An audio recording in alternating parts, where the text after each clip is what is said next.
বাড়াতে পারেন তখনই আপনার ভিডিওটি কিন্তু ভাইরাল হবে। তার আগে কিন্তু কোনোভাবে আপনার ভিডিওতে ইমপ্রেশন বাড়বে না যদি আপনারা এই 3টি বিষয় গুরুত্ব না দেন। আসসালামু আলাইকুম ভিউয়ার, আশা করি সবাই ভালো আছেন। বর্তমান সময়ে আমরা যারা ইউটিউবিং শুরু করেছি তাদের হতাশার প্রধান কারণ হলো তাদের ভিডিওতে সঠিক পরিমাণ ভিউজ আসে না।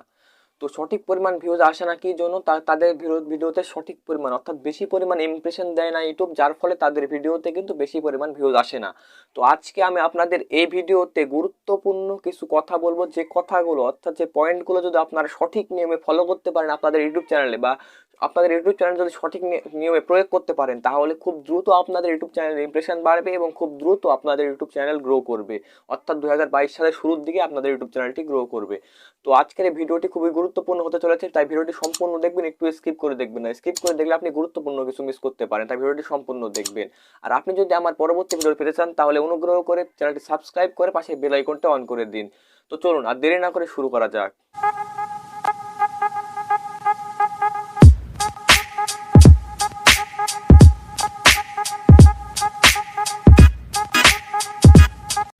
Welcome back viewers. তো আমরা ভিডিওতে ভিউ আনতে ইচ্ছুক, কিন্তু আমরা জানি না যে ভিডিওতে কিভাবে ভিউজ আনতে হয়। তো ভিডিওতে ভিউজ আনার ক্ষেত্রে আমাদের ইমপ্রেশন বাড়ানোটা বেশি প্রয়োজন। তো আমরা প্রথমে জেনে নিই যে ইউটিউব কিভাবে কাজ করে, ইউটিউব অ্যালগরিথম কিভাবে বোঝে যে এই ভিডিওতে বেশি ইমপ্রেশন দিতে হবে। তো এখন আমরা জেনে নিই বিষয়টি। যখন কোনো ভিডিওতে বেশি পরিমাণ ওয়াচ টাইম জেনারেট করে এবং সেই ভিডিওতে অডিয়েন্স এঙ্গেজমেন্ট বেশি হয়, তখন সেই ভিডিওটির ইমপ্রেশন ইউটিউব বাড়ায়।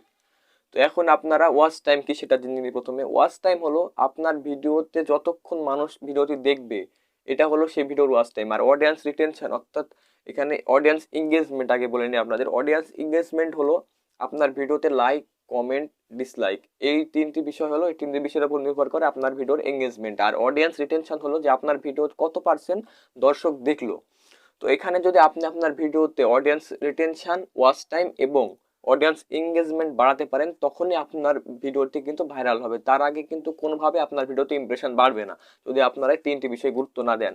তো এখানে বড় বড় ইউটিউবারের ক্ষেত্রে কি ঘটে, যে বড় বড় ইউটিউবারের ভিডিও যতটাই খারাপ হোক না কেন, ভিডিও যতই খারাপ হোক না কেন, সেখানে কিন্তু মানুষ ভিডিও তার ভিডিও 10 মিনিটের একটি ভিডিও হলো 5-6 মিনিট ভিডিও কিন্তু নর্মালি দেখে ফেলে। কিন্তু আপনার যদি একটি 10 মিনিটের, আপনি কিন্তু ছোট ইউটিউবার হিসেবে যদি ভিডিও আপলোড করেন, আপনার ভিডিও যদি 10 মিনিটের হয়, সেখান থেকে অডিয়েন্সটা খুব বেশি গেলে কিন্তু 5-10 সেকেন্ড দেখার পর কিন্তু ভিডিও থেকে বেরিয়ে চলে আসে। তো এর জন্য কি হয়, আপনাদের অডিয়েন্স রিটেনশন ডাউন থাকে, আপনাদের ওয়াচ টাইম কম থাকে এবং আপনাদের এঙ্গেজমেন্ট কম থাকে, যার ফলে কিন্তু আপনাদের ভিডিওতে ইমপ্রেশন বাড়ে না। কিন্তু বড় ইউটিউবারের ভিডিওতে ঠিকই ওয়াচ টাইম জেনারেট করে, ঠিকই অডিয়েন্স রিটেনশন থাকে এবং তাদের ভিডিওতে লাইক, কমেন্ট, ডিসলাইক, যার ফলে অডিয়েন্স এঙ্গেজমেন্টও ভালো থাকে এবং তাদের ভিডিওর ইমপ্রেশন মিলিয়ন হয়ে যায়। তো আপনারা কি করতে, সবসময় চেষ্টা করবেন আপনার ভিডিওর প্রথম যে 30 সেকেন্ড আছে সেই 30 সেকেন্ড অডিয়েন্সকে ধরে রাখতে। তো প্রথম 30 সেকেন্ড অডিয়েন্সকে ধরে রাখার জন্য আপনারা কি করবেন, ভিডিওর প্রথমে এমন কিছু আকর্ষণীয় কথা বলবেন, বা প্রথম 30 সেকেন্ডের মধ্যে এমন কিছু আকর্ষণীয় ফুটেজ ব্যবহার করবেন, যে ফুটেজের মাধ্যমে আপনারা যেভাবেই করুন, সেটা ক্লিক বেট করুন, যেটাই করুন না কেন, আপনার প্রথম 30 সেকেন্ড আপনাকে অডিয়েন্সকে ধরে রাখতে হবে। তো প্রথম 30 সেকেন্ড যখন একটা অডিয়েন্স কোনো ভিডিও দেখে, সে সে কিন্তু পরবর্তী 1-2 মিনিটও ভিডিও দেখতে পারে। তো প্রথম 30 সেকেন্ড দেখলে কিন্তু আপনার অডিয়েন্স এঙ্গেজমেন্ট কিন্তু বাড়বে, অর্থাৎ অডিয়েন্স রিটেনশন বাড়বে। তো আপনারা চেষ্টা করবেন শর্ট ভিডিও তৈরি করা, অর্থাৎ 4-5 মিনিটের ভিডিও তৈরি, প্রথম ছোট ছোট ভিডিও তৈরি করবেন, যার ফলে আপনার কিন্তু অডিয়েন্স রিটেনশন ভালো থাকবে। আপনার 50%-90% অডিয়েন্স রিটেনশন থাকবে। এক্ষেত্রে আপনাদের অডিয়েন্স রিটেনশন থাকার ফলে আপনার কিন্তু ভিডিওর ইমপ্রেশন বাড়বে। তো আপনার শর্ট ভিডিও তৈরি করবেন, এখানে একটু শর্ট ভিডিও বলতে ইউটিউব শর্টস না, কিন্তু ভিডিও তৈরি করবেন 2 মিনিট, 4 মিনিট, 5 মিনিটের ভিডিও তৈরি করার চেষ্টা করবেন। আর সেখানে আপনারা চেষ্টা করেন প্রথম যে 30 সেকেন্ড থাকে, 30 সেকেন্ড কিন্তু খুবই গুরুত্বপূর্ণ। এই 30 সেকেন্ড আপনি চেষ্টা করুন অডিয়েন্সকে আপনার ভিডিওতে আটকে রাখতে। এই 30 সেকেন্ড যখন ভিডিও দেখবে আপনার অডিয়েন্সরা, তখন কিন্তু আপনার ভিডিওতে একটি ভালো পরিমাণ ওয়াচ টাইম জেনারেট করবে, ভালো পরিমাণ অডিয়েন্স রিটেনশন হবে এবং ভালো পরিমাণ অডিয়েন্স এঙ্গেজমেন্ট হবে। কারণ প্রথম 30 সেকেন্ডে যদি কোনো ভিডিওটি ভালো লাগে কোনো অডিয়েন্সকে, তাই সে কিন্তু পুরো ভিডিওটিও দেখতে পারে। তো আপনারা এদিকে খেয়াল রাখবেন আপনার ভিডিওতে অডিয়েন্সরা যেন ক্লিক করে সাথে সাথে যেন ভিডিও ছেড়ে বেরিয়ে না যায়, তার ফলে কিন্তু আপনাদের অডিয়েন্স রিটেনশন ডাউন হয়ে যাবে এবং আপনাদের ভিডিওতে ইমপ্রেশন কমে যাবে। তো এই ছিল আজকের কিছু গুরুত্বপূর্ণ কথা।